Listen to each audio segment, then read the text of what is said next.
la lonsa Mama mika kamana Kuni na gong ya da ba Na ila o ya kong tai Yo o tai la mong la pri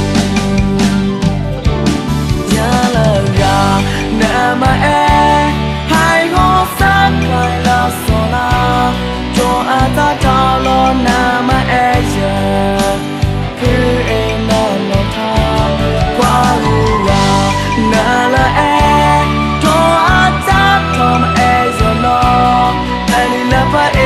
Gada, you all time the mama Ata baby on leather, the name on the name gada. Ya now bakla lo, mapana kola neba. Ya now bakla lo, me PSA a car. Now blow my van all the knee. Oh, tao lo la ya ba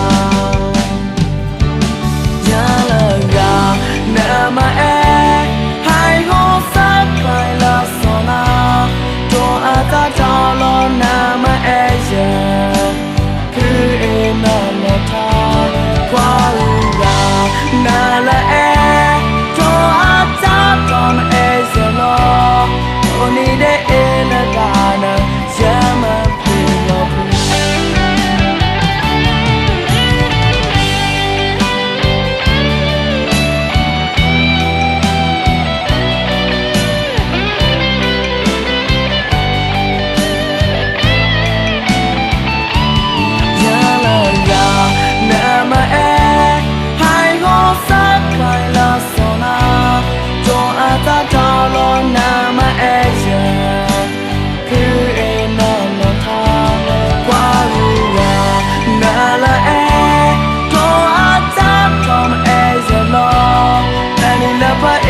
Gada, you all time the mama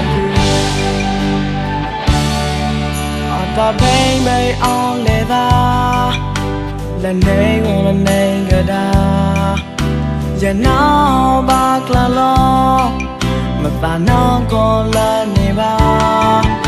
Ya now bakla lo, me PSA a car.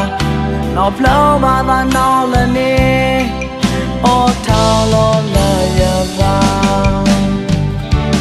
ya la ga na ma e hai go sa kai la so na to a ta tao lo na ma e ya ku e na no ta kwa lu ga na la e to a ta to ma e ya lo na ni na pa e la ga na ya all time la ma